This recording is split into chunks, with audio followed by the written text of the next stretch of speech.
Alex Jones. Alex Sakaris. Sakaris. Yeah. Sakaris, Yeah. right? Yeah. Yeah. Yeah. We'll have Alex Jones on at some point. I hope it'd be nice to I talk to had him, even though. he had me on once, but then he kind of freaked out when I went into talking about Really? dead children. It kind of broke down on the air. Really? Eh? Oh. Yeah. Maybe he's got some of his own stuff. Jeez, yeah, maybe. Who knows? Yeah. I'm ready. All right, I'll fire up the recording. Okay, yep. Bring us in, Grambo. All right, we've got Kevin Annett with us tonight. He's an author and a whistleblower who's led the movement to expose and prosecute child murder by church and state. We talked about Kevin a little bit on the last Skeptico episode, or we had Alex on and we talked about his stuff recently. I don't think that's out yet in audio, but you guys might remember that. He's also the co-founder of the International Tribunal of Crimes of Church and State, and he's been twice nominated for the Nobel Peace Prize. Yeah, man, great work. Lots of stuff you're doing. It's going to be a really interesting chat.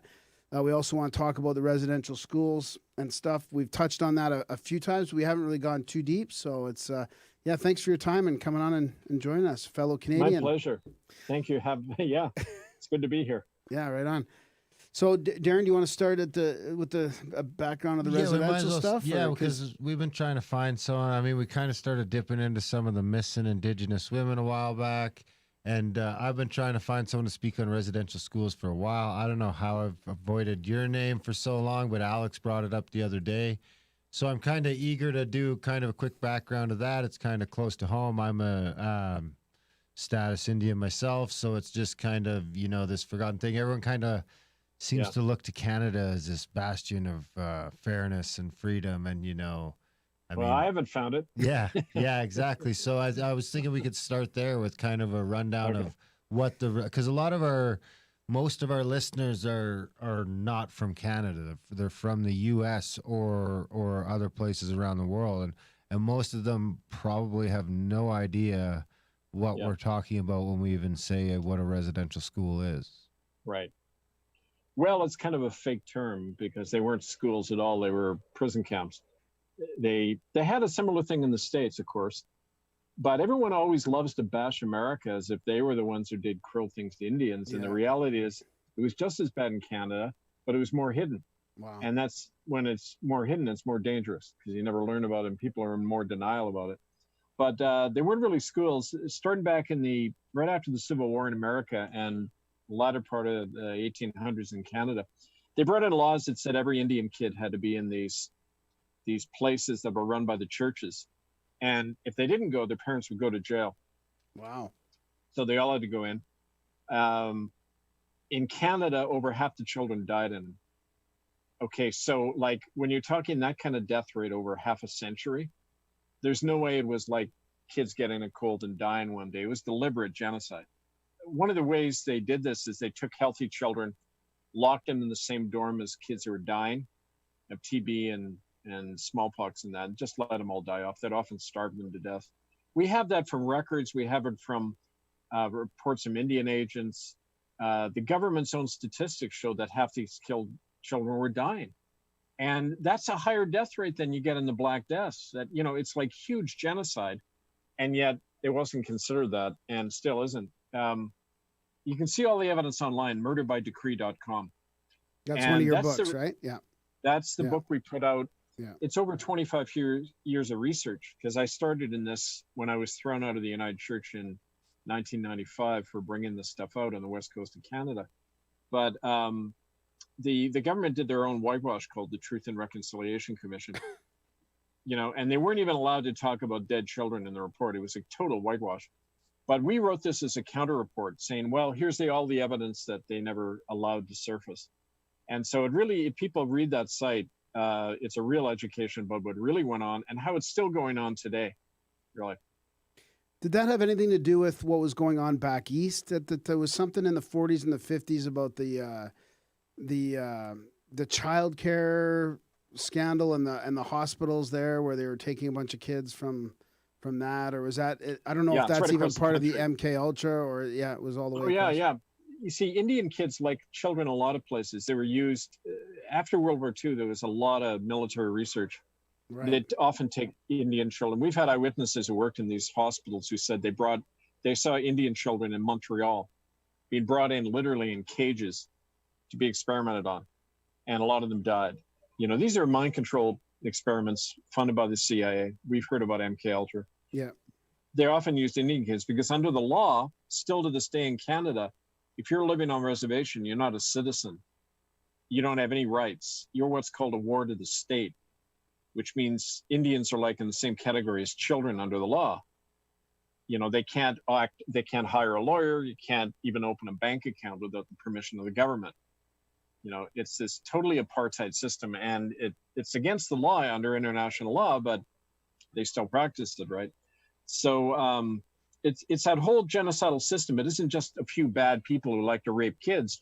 It's a whole system in place of this, and they still need to use it because they need to force a lot of the native people off the land to get the uranium, the water. I get calls every week from people who are going through that. Their own chiefs that are on the government payroll force them off their land. A lot of over the years, the people I work with on the streets of Vancouver, the homeless Indians, they've all been forced off the reservation, in that way. Wow. So it's that ongoing war, and it's big money. Now you've got a lot of Chinese money coming in to buy up, the west coast of Canada, but it's the same old game, right? Of, land and money. So did the thing that you discovered on the West Coast, like in a small town, I mean, you wouldn't even think, but is it connected to all this too, the bigger picture? Oh yeah, like that's how I found out about it. As a minister, I was wondering why there were not only so many people killing themselves every day. I mean, I used to have to go do funerals on the reservation for all these young Native teenagers who would just jump off the ferry, right, or like kill themselves. I said, where's that all coming from, right? But nobody wanted to talk about it because the church people knew they were guilty of these crimes in the so-called residential schools. And I even had natives showing me where the kids were buried. They were on the burial detail, of kids who'd been beaten and murdered and starved in these places. But they were never allowed, they still aren't allowed to talk about it, but they never were as a kid, right? But the problem isn't the lack of evidence, it's that the people who did the crime are still in power. So, that's a problem. Is that like just the government in general, like the entire structure of the Canadian government knows? Is that something that will get better in a generation or two, or do you see it just as getting worse? Well, no, not under the present setup, because it's all under what's called Crown law. And the Crown in England is the one who organized this, right? And so that's why we say it's time that Canadians get out from under that whole colonial genocidal system and set up a republic in partnership with the indigenous nations. So we have like a federation of equal nations. Right. Rather than like when you sign a treaty in Canada, the first thing it says in the treaty is all land is vested in the Crown. So what Native people are, it's like what happened to my ancestors in Ireland or Scotland when the British conquered them. They would get a local tribal chief to administer the land for the Crown. So it's like Native people on their own land don't own it. They're administering it on behalf of this fiction called the Crown, right? So it's a whole huge ripoff, right? And that's not going to change while you got the present political and legal system. How does common law fit into that? I've heard you talk about that on the other shows, and I don't really understand how that. I want to ask you some more questions on that, but how does that fit in with that? Well, it's funny because we tried in the courts for many years to get this prosecuted, and they wouldn't. They said, we can't. Crown courts can't implicate the Crown for genocide. So we had to go outside Canada for that. We set up a common law court in Brussels in 2012, 2013. It's one of the things that forced the resignation of Pope Benedict in 2013. Wow. And other things. But what common law is, it's like, goes by different names. Native people often call it the land law, the law of nature. It basically says we're all born with inherent rights, including the right to investigate these crimes when the police and the courts aren't doing it, right? Right. And the U.S. Constitution recognizes that, the right of people to form their own tribunals. The grand jury system in America came out of that idea that the people can sit in judgment of the government and the courts. Does that come way back from the free judges back in the like early Middle Ages and the Westphalia system? Well, yeah, even further, it's really comes out of tribal law in Europe. Like you had Roman law Yeah. that said the ruler tells you what your rights are, and they can take them away whenever you like, which is what we're experiencing now with this COVID nonsense, right?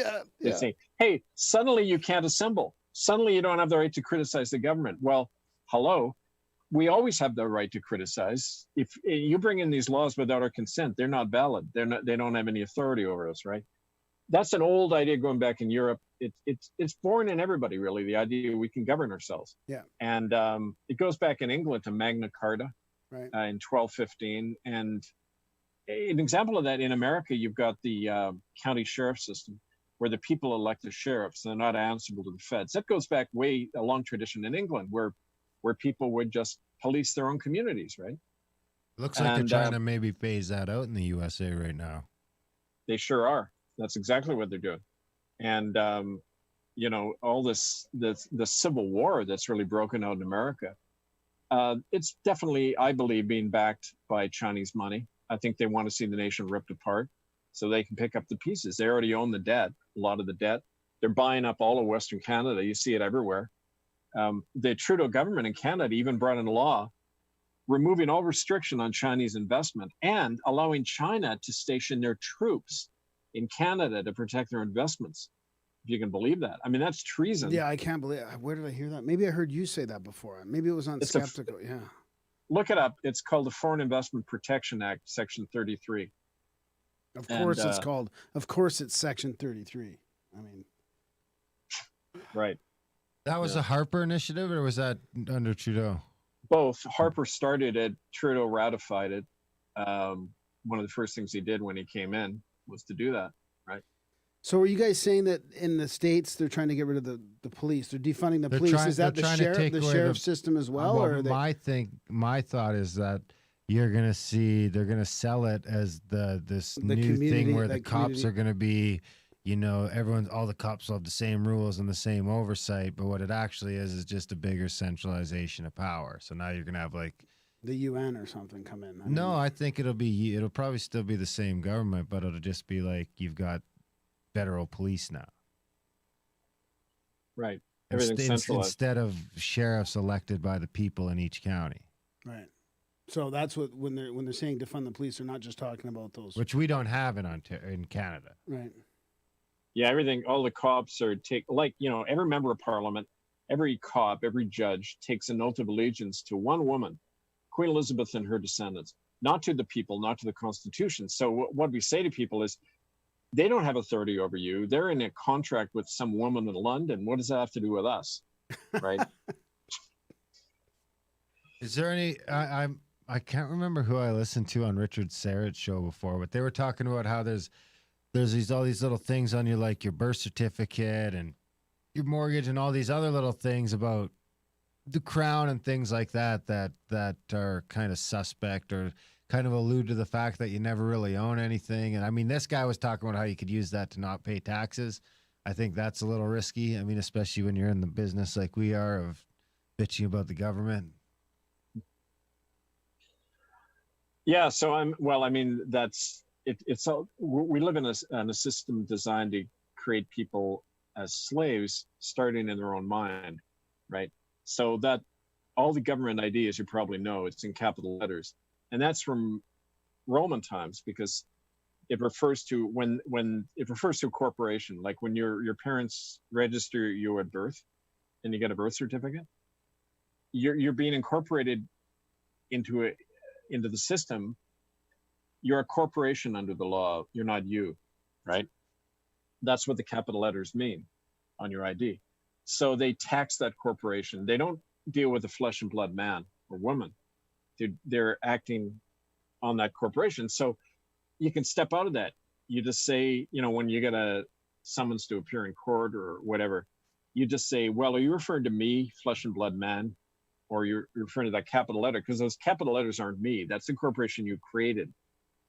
but I didn't get permission to create that. So now I'm stepping out of it. And people have won in American courts doing that. Wow. They've even got back taxes. All the taxes they've ever paid, a guy in Texas won them back because he said it was done illegally in the name of the corporation without my consent. So that's fraudulent, right? Wow. So what's it like for you seeing this? Like, you've been involved in, when did you, 95 you were saying you were let go, right? So it's 25. 25 years. What was the red pill? Well, for me, it started before I was fired. I started going into native homes. I did what was unusual in Port Alberni. I kind of crossed the color bar, which you're not supposed to do, because there weren't any Indians in any of the churches. And I went out to see it. Why? Because a third of the local people were native, right? So I began to hear these stories right away of kids getting killed, kids still being trafficked, and there were people in my church who had hired me. Some of them were involved in it. They had been working in these places, right? So I just opened my pulpit. I let people speak from it. And that's where we began to hear these stories. Wow. That's the shit began to hit the fan after that. That was as early as 92. Wow. That was going on. When did the last one supposedly close? It was 96? 96. So you see, a lot of these perpetrators are still alive. A lot of the eyewitnesses, well, they killed off a lot of people, destroyed the evidence. The Canadian courts even allowed them to do that. They said, you can destroy evidence from a residential school. It's a crime scene, right? Bones of children. Mounties dig them up all the time, right? We did a dig in Ontario back in 2012 after we were invited in by the Mohawks, Grand River Mohawks. We found bones that turned out they were that of a young girl. Canadian media totally ignored it. The remains of children found in a residential school. That's not news, right? It's like, why can't people talk about this? It's not just the media. People have a hard time discussing it. They have a hard time going there. They have a hard time realizing that this structure that we've been in for so long is so, you can use the word evil, I guess, or so bad that it's actually trafficking and killing kids. Like, it's really hard for people to talk about it. I think it's always hard for people to look at their own crimes and they realize that, yeah, we paid for this. My relatives were involved in it. I'm living on other people's lands. All of that, naturally we're in denial about that, but it goes deeper. It's like, when you learn these things, first response is, well, what can I do about it? Those people are still in power. My life's in danger. I mean, if I was Aboriginal, I'd be dead long ago, right? My pale skin helped me. In fact, I was a professional. I had a lot of exposure on me. But I had 7 friends in Vancouver, all of them native. They were all killed off when they went public with this stuff. Jesus. Died in a hospital. We had a guy, William Coombs, he was an interior Salish man, and he saw Queen Elizabeth take 10 children out of the school in 1964. Never seen again. These kids vanished, right? And he was going to give testimony about that. He dies a week before that in a hospital in Vancouver. And the nurse who tended him, Chloe Kirker, said, yeah, he had all the signs of arsenic poisoning. Wow. But they called it tuberculosis, wow. right? That's like what you do. You can do that legally and get away with it in Canada. Did you have something to do with taking that case to a higher level and against the Queen? We used all that in the evidence that found her guilty. And it's like the Lee Harvey Oswald thing with the JFK killing. Everybody knows he couldn't have done it all by himself. Yet that's still the official story. And everybody knows thousands of children, over 50,000 from our count, were killed off deliberately, right? And yet everyone's pretending it wasn't genocide. It's like there are too many people still alive who it would implicate. So they keep this lie going that, it wasn't really so bad. So what's it like now, 25 years after that?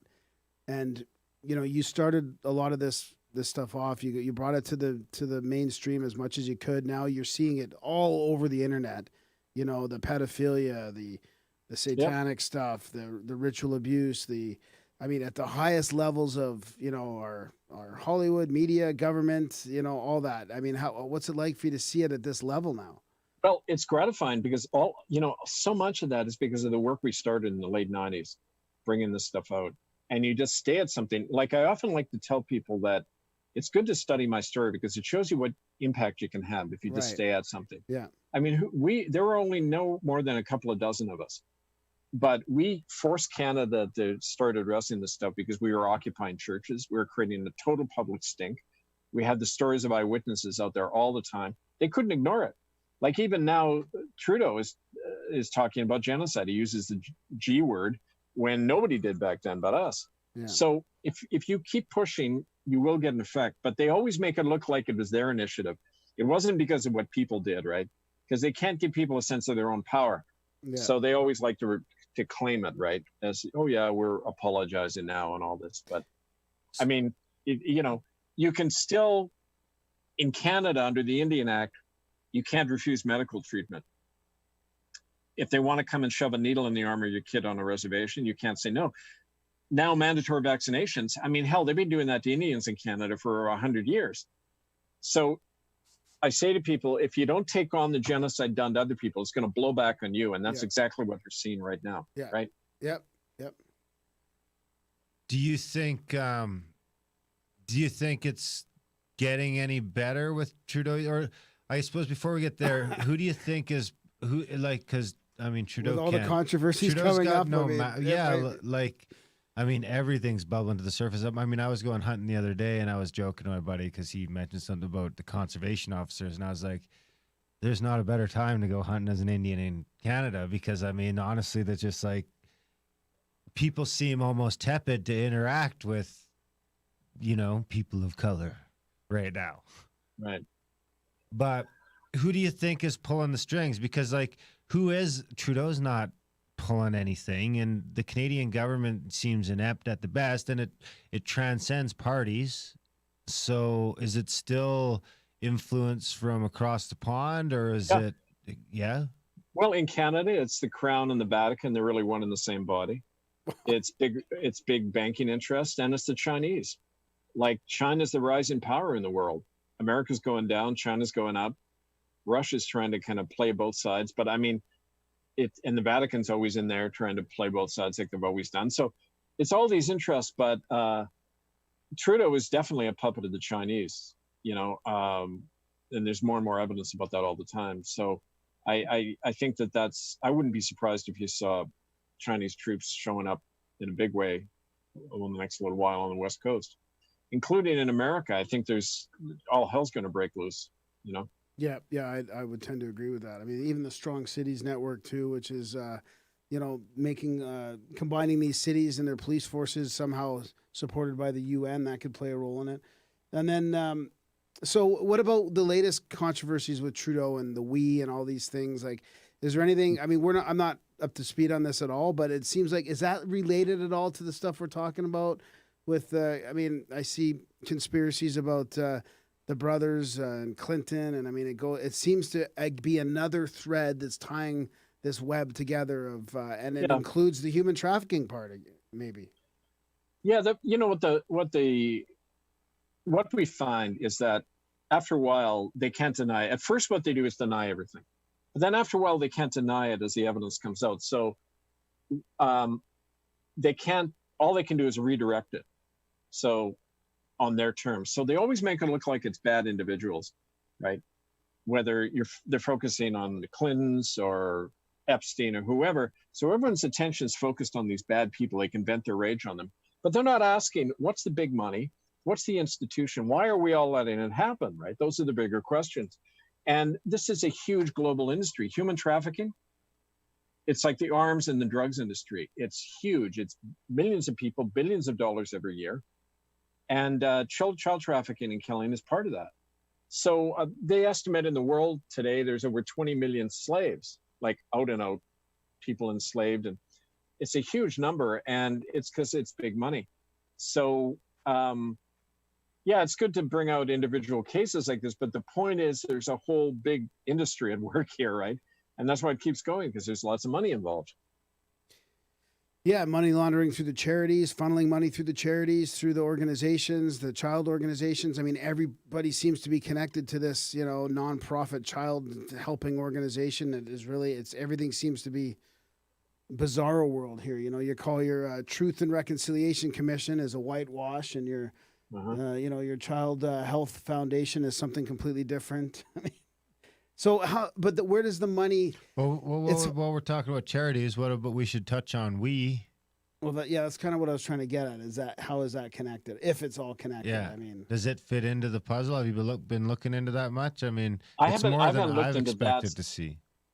Yeah, I haven't looked into that specifically. I've been really involved with the last few months since this police state coming down. yeah, We've been organizing a lot of people on the ground to form local common law assemblies where we can police the neighborhoods, we can take back power in our communities, because we know the system's coming down. We need something in the grassroots where people are holding on to their communities. So I've been focusing a lot on that. But the particular details of the scandals, again, it's a reflection of something. It's always been that way. Like Canada, especially, has always operated this way. Most of the laws passed are never even debated in Parliament. They're passed order in council. That refers to the Privy Council. It's the Queen's own representatives and a bunch of bureaucrats passing laws. You just write the laws and say, hi, this is the law now. Without any debate, the legislature might not exist. Now it's closed down. Parliament's closed. The courts are closed. So I say to people like, why do we have to obey any of this stuff? It's not lawful. It's not coming from any accountable authority. So why do people go along with it? Standing 6 feet apart and all that shit, right? It's just, I think it could be a big experiment to see how far the mind control is gone, right? I think so. Yeah. Yeah. And with it comes the shaming of the non-mask wearers. It's really easy to identify somebody who's dissenting, and Right. yeah, it's creepy. So where does the money? Do you want to ask more I questions had about to dissent on a mask today. Did you I outright refused. to wear a mask? Good. Yeah, Yeah. good. Yeah. That's where I'm making the stand. Is just like, no, I won't shop here if I have to wear a mask if they have the choice. So what? How did it come about? I don't want to get into it too Okay, much. It was at okay. work. Oh, okay. Yeah. Well, one easy way around it is you just say, I have a medical exemption. Yeah, but I And, kind of want to say what a joke it is in a way. Like, Well, the science totally, is yeah. the science is not on their side, but so I mean, maybe little seeds that are planted along the way. You can say definitely. I looked said at I'm the not sign. wearing We a have mask for flyers. you or anybody. Really? Yeah. Yeah. So where does all the money come in though with the trafficking? Like, it's something that I've only really been woken up to over the last year or two about how lucrative it is, because I never imagined that selling humans could be that lucrative. But is that the gist of it, or is it more of a religious, spiritual war, the satanic part of it? Like, how do you I'd say tease it's all of that. It's all of it. How do you tease it apart? Which is the main one, or does it even matter? I think there's a lot of overlap. I Yeah. mean, like I've had people on my radio show that talk about they're Mormons, and they talk about ritual killings of children beneath a temple in Salt Lake City, the same Wow. kind of stuff we documented, right? But they traffic the children as well. Think if you're a parent, a family, and you want to adopt a kid, where does the adoption come from? You don't really ask questions. But, most of the disappearances of children, we realize now, happen right in the government system. Because when children are being moved from one foster home or orphanage to another, they're grabbed and trafficked. And if they're Black or they're Native or anybody, then they don't really care what happens to them. They're not tracked at all. So that's what we find from social workers and cops who talk to us. That's exactly how it happens. So a lot of it's invisible because it's operating right in the system. Right. Where does this fit in with like the satanic panic stuff that was going on back in the 70s? Do you think that was them quashing that the same as they are now with Pizzagate and things like that?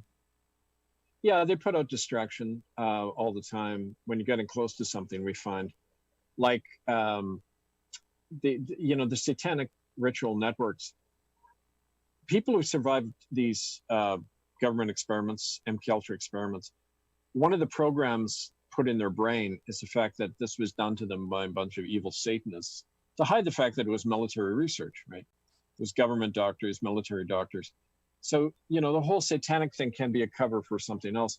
But nevertheless, there is a lot of those practices that go on. And it's kind of a form of energy vampirism, where people believe you feed off the energy and the blood of the innocent. Well, I mean, any Catholic believes that, that the communion wine is literally the blood of Christ that gives you new life.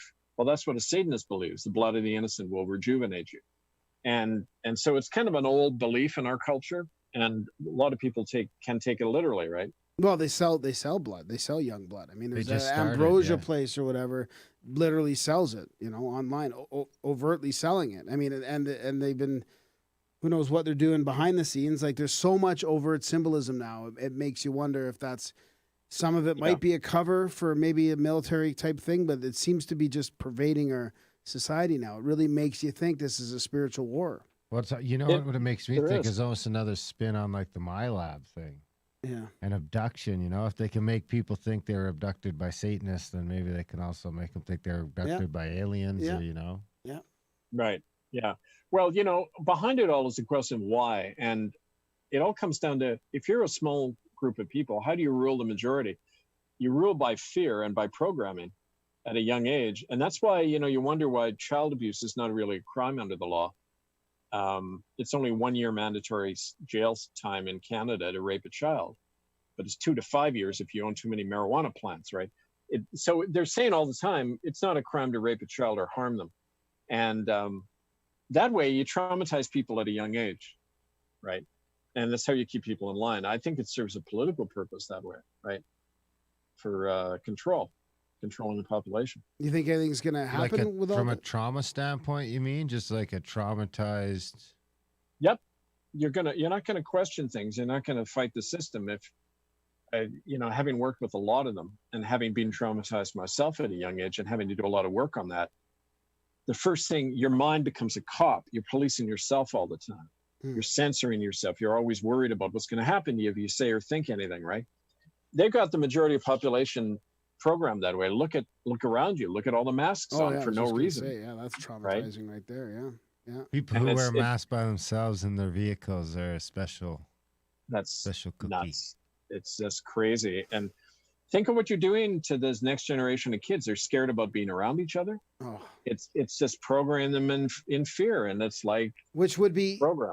And the data to back it up is non-existent. I mean, the numbers are so low with their inflated numbers. I mean, it's hard to imagine that it's so, all of the data is there with their inflated numbers, even the testing, the death counts and all that, and it's still, people are still falling for it.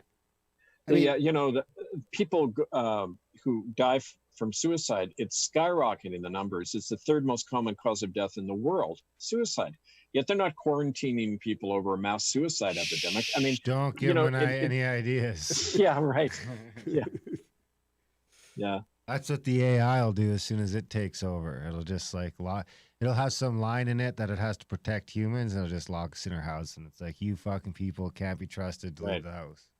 Right. Well, it's heading that way, and that's why we got to resist it at every level. Do you think Chinese troops on the shore of the U.S. and Canada is going to be allowed by our governments, or do you see that as well, Canada?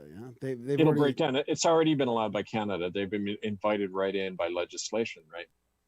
What happens in the States? I don't know. It's a different game in the States because the state governments have more power than provincial governments have in Canada, right? So there's going to be more variation, but the point is that what's going to happen, the economy is being deliberately crashed. You know that, right? And there's going to be an enormous debt because of all the money they're paying out to people to survive. Guess who's going to pick up the debt? China's going to step in and buy the debt and then own everything. I mean, that's, I believe, the plan, right? Well, and then if they really do, bring soldiers into our shores, or then they're right next to the States anyways. I mean, what Trump thinks. Well, that's what I say. Like, if they started bringing a lot of troops into Canada, I think that the U.S. would just occupy us, like, instantly. Could be. Like, then all right, we can't trust you guys with fucking anything, so we're taking over. We'd be occupied by the U.S. military, hopefully in a friendly capacity. Yeah. Well, and then there'd be war. Yeah, there could be a ground war between China and the U.S. I mean, probably wouldn't be great. Soil, right? Probably wouldn't be great for the Chinese Canadians. But I think, like, the rest of us might be all right if we just mind our business. Hopefully, I don't know. I'll just hide in the bush. I mean, I'm not ruling out heading to the woods. Just take the jab, take the vaccine, and you'll be okay. You'll be excluded from the war. Well, we got to go back to our roots, and I mean, your people are closer in time to the time when you lived off the land. You still have those skills. I mean, I say to everybody, get the hell out of the cities now, right? get into the smaller communities where people feel they have a sense more control over their life, close to the land. Yeah. You got to, right? Especially Yeah. if they bring in microchipping, whereby you can only get food if you scan the chip, right? Yeah. I mean, forget it. Yeah. Yeah, that's part of the problem. I mean, that's why I'm trying to take my food supply into my own hands at a minimum and Good. carry like a 6-month supply at any given time. Of course, I have access to being able to hunt all year round, so that's a little easier for someone That like helps. me. But Yeah. you know, it's Yeah. tough. It's tough for someone living in a condo in downtown Calgary to sock away 6 months of food. A, where the fuck are you going to put it? And B, Yeah. how are you going to pay for it all? You know, I mean, like, Right. most people are buying enough food at a time to just get them through till their next paycheck. Yeah. Right. We got to start thinking long term, and you know, unless you start preparing now, it's going to be a bad news. You know, I think we all know that. So what's your take on that then? Because I mean, I've been predicting in my group that you should be gathering for this winter right now. Oh yeah, definitely before the winter. You see, they're using psychological, like psyops, psychological warfare, the hard cop, soft cop routine. You whack people, then you give them a little bit of hope, slackening it up, then they get more repressive. You give people hope and take it away. Give hope, take it away. That's how you break down somebody. It's in all the torture manuals. That's how you do it. Yeah, you have no idea you have no idea what the hell's going on either. We're going to be hit again soon, probably by September, leading into the cold months, and people will be too scared to resist, a lot of them. But some of us are hardening. Some of us are it's going in the other direction. There's a minority of us that are saying, screw this, we're pulling out. Yeah. We're establishing our own jurisdiction under the Republic in Canada. Republic of Kanata.ca, people should see it. It's another one of our sites. Kanata, Kanata. Okay, Republic of Kanata. I'll put a link to that in the show notes. Yeah. So is there anything happening in Alberta in that regard? Lots. As a matter of fact, we get a lot of support from Alberta. Yeah. Well, we do feel like a freer than most right now. I mean, so far we haven't barely had any masks around so far yet. I mean, it's pretty good. I mean, the funny thing is, like, I've been a huge talking about moving to the States, the freedom. I got to get to Idaho, or and then all of a sudden COVID happened. And I'm like, Alberta is looking like one of the better places to be in North America right now, if I'm being perfectly honest, other than maybe like the Northwest Territories are up there. I mean, it makes me think moving north might not be such a bad idea, but fucking winter is a motherfucker. I know. Yeah. But I mean, don't forget the Alberta government just put in a law saying you can't protest the government measures. And if you do, you're fined $100,000. So the people are better, but the governments are all playing the same game up in Canada, right? Yeah. Doesn't matter what the party is. They're all in lockstep. Yeah. Which makes me think it's way more than what it seems. Like they're all fascists. They're all That's playing it. The game. And they trick us into thinking liberals, conservatives, or Democrats and Republicans, and meanwhile they're just fucking steamrolling everybody.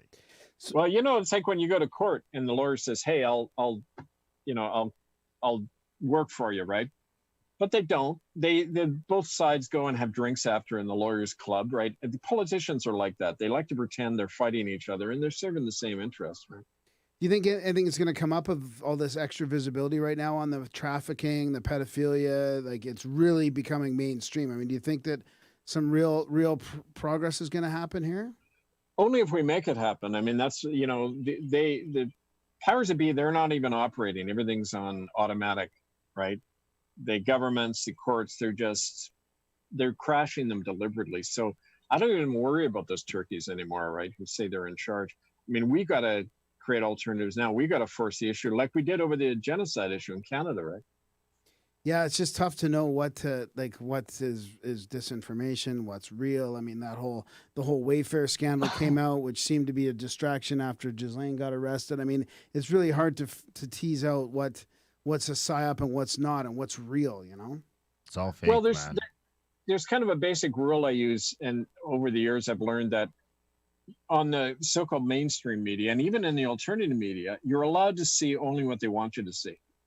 So if you get a lot of stuff on Epstein and everything, okay, I'm sure the guy's guilty of sin, but that's what they want you to see. They want you to get angry at this guy and not look at the other stuff. So whenever they're really pushing something, I'm first thing I think is, what are they distracting from at the moment, right? But do you think they can keep up with organic viral social media? I mean, I kind of tend to agree with you on that, except that there seems to be some things slipping through the cracks, some things that might go They do. viral that they Yeah. can't censor everything. I mean, the mainstream true. media is different, but with all the different social medias now, crossing platforms, I mean, a pic of a tweet on Instagram or all these things that, Podcast. how do you podcast? I mean, they still, Yeah, cross our fingers, that's all knock true. on wood. They haven't really got to us yet.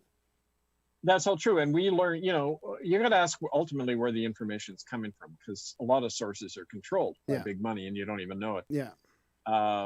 But a perfect example of that, do you remember Greenpeace and all Yep. the environmental movements? Yep. Turns out Greenpeace is funded by what's called the Pew Foundation, which is Sun Oil Company, Sunoco, right? Yeah. And they determine what campaigns the environmental groups campaign on, right? So you got to trace where money leads. But at the same time, people dig up stuff themselves. That's how we got a lot of our truth out. Yeah. We found from the eyewitnesses and the documents the truth about the massacre of all these children. Then we put it out there, and then it gets around. So it's an important medium, but we got to be our own sources of information. We got to be our own media, like you guys are doing right here, right? Yeah. Yeah. We're trying to give people that, give them a voice, or that are doing the original research. Unfortunately, with us, we're skimming the surface on everything, and it's hard to go too deep on anything, but we rely on people like yourself that have done the years and years of work to bring it all forward. And there's a lot of you out there. There's a lot of good stuff out there. Yep. But I just hope that the censorship doesn't reach the next level before too long, because it's only a matter of time before they shut everything down. Well, it's like, I like to quote Sun Tzu, who wrote The Art of War. Yeah. And he says, you got to be like water around a rock when you're fighting a bigger adversary. You don't act on the terms they want. You're always outmaneuvering them, like in a guerrilla movement, right? Guerrilla war, which is what we're in. That's what I'm saying. Like, that's what I'm trying to get the message across to people right now, is to, like, not go and try and tell people they're wrong on Twitter or argue, or just, it's just a total waste of your attention and your time. And you should just be 100% focused on the changes you can make in your own life. Absolutely. That's really important message, because that divide and conquer is used on us all the time. And, it's safer to attack each other than take on the big boys, but they actually have a lot less power than we think they do, right? We got the numbers. You think we're any closer? Yeah. Oh, I've seen a few of us can move mountains because we just didn't stop. And I think the power of one person who's just up here says, no, not going along, and we're going to build something different. That creates a big wave of change we don't even see, but over the years, we do see it. We do see change, and I've seen it. Yeah, that's good. That's inspiring. So what do you think for the last few minutes we have on the show? We got about 15 minutes or so. Or what do you think is important that people need to see from all your research, all your decades of work, or what you're doing in the future? What are some of the important things we should touch on? Well, I think, the whole movement now to be sovereign, to reclaim government locally, setting up these common law assemblies, the movement to create a republic in Canada, that's really gaining steam. We've got 10 times the interest we had a year ago in this whole thing, because it's a way to deal with these crimes, to stop them on the ground, make the arrests of these child rapists and that ourselves. You don't wait for the police. We're colluding half the time themselves. And so I'd say go to a lot of these things are linked. If you go to Amazon, you see all my books. If you put the name in Kevin Annett, murderbydecree.com, republicofkanata.ca, and we do a blog show on Sundays, 6 p.m. Eastern, bbsradio.com/whowestand. I think you got that link. But if people educate themselves, I go all over the place, especially these days, and do these workshops and talks with people. I'd say learn to take the action now. It's like what you guys have been saying. You got to do it yourself, not wait for anybody, because we're in the police state now. We've got to respond, create an alternative. Otherwise, we're going down. Yeah, I agree. That's hard. That's hard for people, though, when you start talking about laws and taking it in your own hands and doing these this common law thing. Like, how can you just tease that out a little bit for people, because it's really hard to wrap your head around. Not waiting for the cops and the government to do stuff, but taking the law into your own hand and in a legal way is really hard to wrap your head around. Well, something becomes legal when enough people do it, right? like the things that they call laws or statutes. Those are rules governments bring in. And U.S. Supreme Court has said time and again, if you don't agree with the statute, it has no authority over you. You have to consent to something. And if you don't give consent, providing that you're not harming somebody, you're not guilty of anything. You can say no all the time and pull it out. But how do you go about turning that around and arresting somebody that's let's say? Oh, you have the right. There's citizen arrest laws now, even under the system. You can arrest anybody who you even suspect might be, say, harming a child, right? And in the Catholic Church, they've got a policy telling people they've got to cover it up, not to tell the police. Yeah. Now that's a criminal conspiracy right there, right? Every Catholic's supposed to help cover up child abuse, child rape, and trafficking. So you can stop that. You say, we know these people, we can detain them, we can expel them from our community, we can make it really difficult for them to operate, and that way save a child's life. I mean, that's something anybody can do right now. And I think it begins right there with protecting our children, defending our communities, right? Yeah, maybe even getting those laws changed. Like, I agree, though, if the law is only 1 year for that kind of stuff against children, like, why, they do deter, laws do deter people, and punishment, like heavy punishment, deters people too. I mean, the crime in the cities now is already, over the last few years, is already getting worse and worse and worse, and they're not doing anything about it. So, maybe changing some of those laws would be a good thing too. I know there's a lady in the States, Dr. Pamela Popper, who's really focusing on the COVID thing, but she's getting all these people, I think, Americans, Make Americans Free Again or something, and she's correlating all these lawsuits that are happening on local, state, and county levels for the tyranny that's happening right now over the fake COVID pandemic, and Right. she's enabling people to take laws from each area, supplant them in your own, legal thing, and add your specific items in there or whatever. Really doing a lot of good work down there. So, maybe that's the type of thing as well. Well, and we showed too in our campaign about the genocide, we occupied churches. And when the cops showed up, we said to them, look, you don't want to defend this church. It's got a policy protecting child rapists. Right, if you right. protect this church, you're colluding in a crime, and I'm going to charge you in a court. Every time we said that to the cops, they backed off. Wow. Because they knew it was true. And that's power.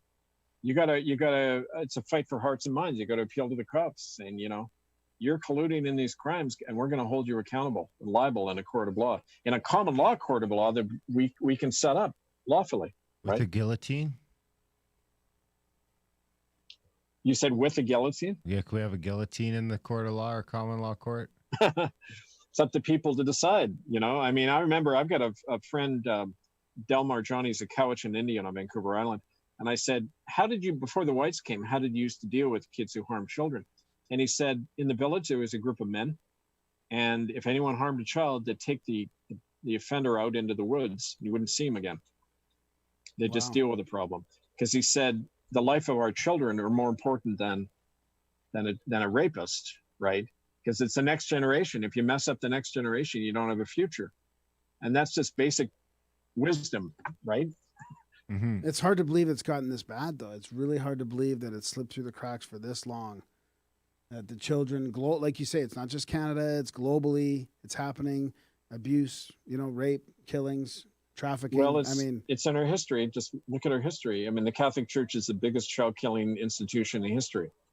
And yet it's still got tax exempt status. People still go there and give money. I mean, it's partly the brainwashing, but it's in our culture to do this. And we have to, step away from that tradition. And instead we've got a war on drugs or terrorism or race or yeah, all these distractions. Yeah, divide us from each other. It's bullshit. Yeah.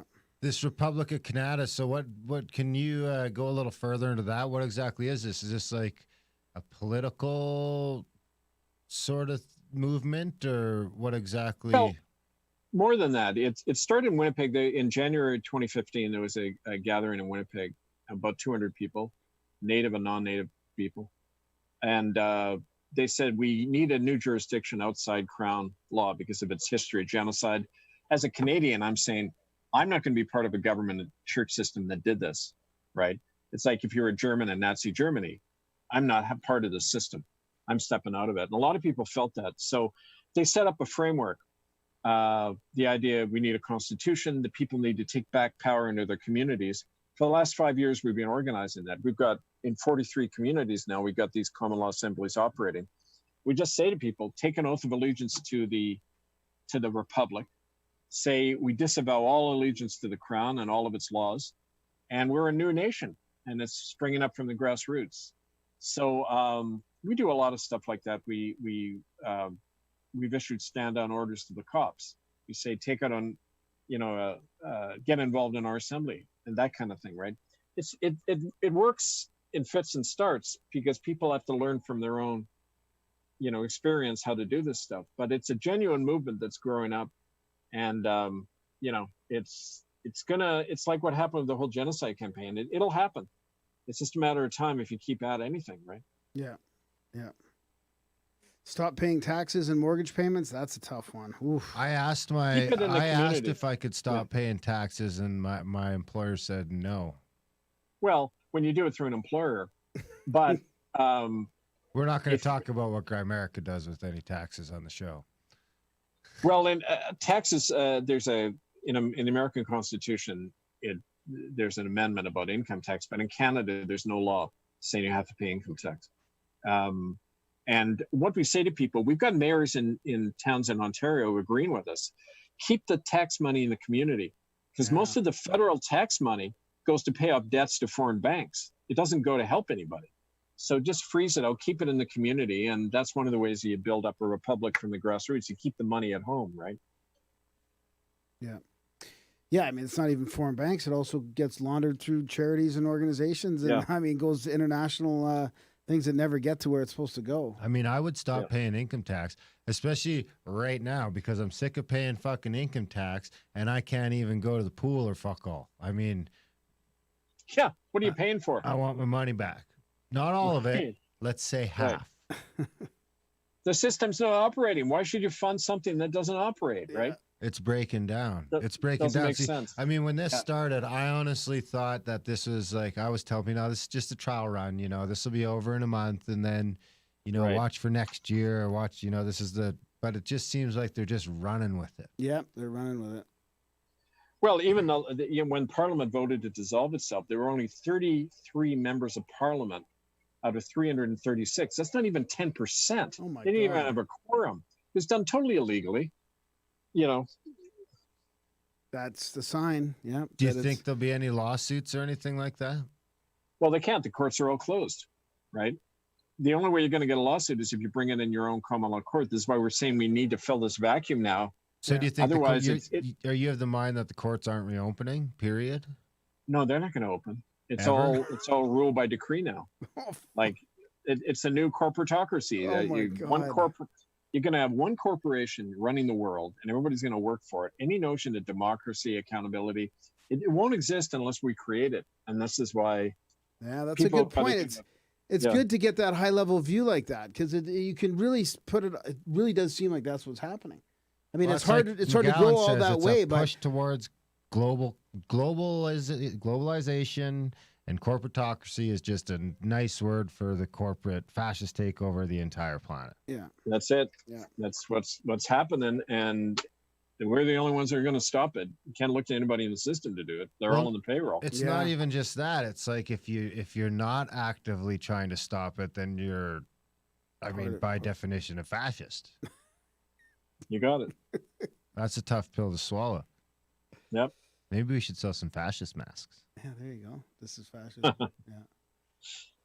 Well, that's probably a good spot to leave it off. Okay. Really appreciate your time. Yeah, thanks. Well, one question before we go. One more question. Yeah. What were you going to say first? I was just going to say that starting in late August to September, I'm doing a cross-country tour, speaking and organizing. Yeah. So I would love to meet you guys. Yeah, we'll help you. We'll help you. Yeah, we'll help you. We'll plug the thing for you. We'll get you some audience, and we'll do that. Okay, good. I'll send you notices about that. Yeah. Thank you. So what's for our listeners right now? What in your mind's the easiest or the first step that someone can do that's like Graham is tepid about everything. Like for someone who doesn't want to stop paying taxes, doesn't want to, you know, what's an easy first step to sort of get you moving around that rock? Learn about the alternatives. Read, Republic of Kanata.ca and murderbydecree.com. I mean, a lot of this evidence is there, and options about what people can do. If you start educating yourself, you get mental freedom first. And, it's that line from the movie Platoon. The guy said, free your mind, your ass will follow, right? That's awesome. Yeah. I love that line, because that's what you do. We got to free our minds first. And then, you know what to do. You don't need somebody to tell you. You'll know the next step. And so, but you got to do it together as a group. And that's where we got to organize together. It isn't about one person going up against the system saying, hi, I'm sovereign now, because then they whack you, right? And they use you as an example to scare off others. Yeah. You got to do it as a group, as a community in these assemblies. And that's what our whole focus is on doing. Right on. Yeah. Good timing to talk about that. Yeah, well, let us know when you're coming through Calgary, and we'll come down and cause a ruckus with you. And or Edmonton or Lethbridge or whatever. Yeah, wherever in Alberta. Yeah. Definitely, we got people all around Calgary, so I'll let you guys know when that's happening. Yeah, right on. Thanks for all your work, and thanks for coming on. Yeah, thanks guys for having me on. Yeah, we'll do this again down the road, and excellent. We'll definitely have you back. Yeah, thanks for coming. We'll keep going. Okay, brothers. Okay, talk to you soon. Yeah. Bye for now. Bye. And that was a chat with the one and only Kevin Annett. What'd you think, buddy? Yep. Yeah, that was a good enlightening, one. Yeah. That was seems like good time. And I don't know how we went as long as we did without bumping into Kevin Annett. I know, crazy. Well, I've heard. Now that I think back, I mean, I'm pretty sure I've heard a lot of his work before, but just haven't. I've honestly haven't really wanted to touch that for a couple years until lately. We were always kind of there, lot more but nervous about those sort of topics. I was thinking back the other day when I was like the first time we had Rappaport on. It was like nerve-wracking. Do we really want to say anything about vaccines? And now it's just like, fuck all these motherfuckers. Burn it down. It's true. And remember the first time I called NATO the North American Terrorist Organization on the show, and you were like speechless. Really? You were like, I wonder what episode that was. That must be like 5 or 6. That's hilarious. Maybe Karen Hudez? Yeah, that one too. Oh my God! Yeah, remember, like that would be a good one to go back and listen to, because we were like in the studio, just like flabbergasted. Yeah, so over the top. And now it's just like regular news, daily news. Oh yeah, I bet you if we listen to that episode right now, it's super tame. Yeah, and at that time it was too much for us. I think a lot of our shows started like this. That's why I grinned the other night when we were on Union of the Unwanted and the Confessionalist or the Confessions podcast or whatever, with that new guy that we just met, and he's like, yeah, well, I started out as a paranormal kind of show, and then I started getting into the conspiracies. I mean, that's where it goes, because they won't address the paranormal stuff or the consciousness stuff, and then it ends up bleeding into all these other deeper conspiracies. You can't help but go down that path. That's right. And now with the alternative media all over the place, like it's just opening up. The whole world's opening up to this stuff.